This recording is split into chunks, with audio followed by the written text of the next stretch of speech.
Digital marketing course. கூகுளோட ranking signal எவ்வளோ இருக்குது கொஞ்சம் பார்க்கலாம். மோர் தென் 200 ரேங்கிங் சிக்னல் இருக்குது கூகுளோட கைட்லைன்ஸு.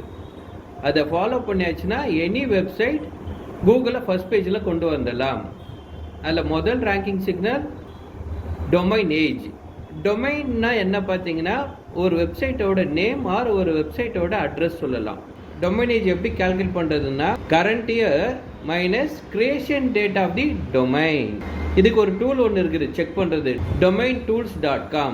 ஃபர்ஸ்ட் ஸ்டெப் நீங்கள் என்ன பண்ணுறீங்கன்னா கூகுளில் போயிட்டு டொமைன் டூல்ஸ் சொல்லிட்டு டைப் பண்ணுங்கள். அதில் ஃபஸ்ட்டு லிங்க் whois.domaintools.com சொல்லிட்டு வரும். அதில் போயிட்டு உங்களுக்கு தேவையான டொமைன் எந்த வெப்சைட்டை நீங்கள் சர்ச் பண்ணணுமோ அந்த வெப்சைட்டை காப்பி பண்ணி பேஸ்ட் பண்ணிவிடுங்க. அதுக்கப்புறம் ஐ எம் நாட் ரோபோட் சொல்லிட்டு ஒரு ஆப்ஷன்ஸ் வரும் கேட்கும், அதை டிக் பண்ணிவிடுங்க.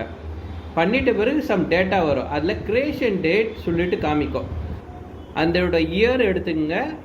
அதுக்கப்புறம் இப்போ கரண்ட் இயர் எக்ஸாம்பிள் 2025 இதுவாக அந்த இயரை மைனஸ் பண்ணிடுங்க. அப்போது டோட்டலாக பார்த்தீங்கன்னா ஒரு பர்டிகுலர் நம்பர் கிடச்சிரும். அதுதான் அந்த வெப்சைட்டோட டொமைன் ஏஜ் சொல்ல வரும். எக்ஸாம்பிள் இப்போ அமேசான் எடுத்தோன்னா 2005 சொல்லிட்டு காமிக்கும்.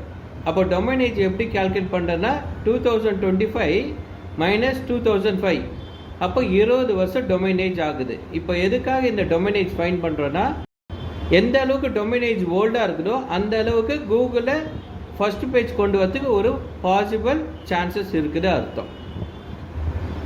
இதை நீங்களும் ட்ரை பண்ணி பாருங்கள். தேங்க்யூ.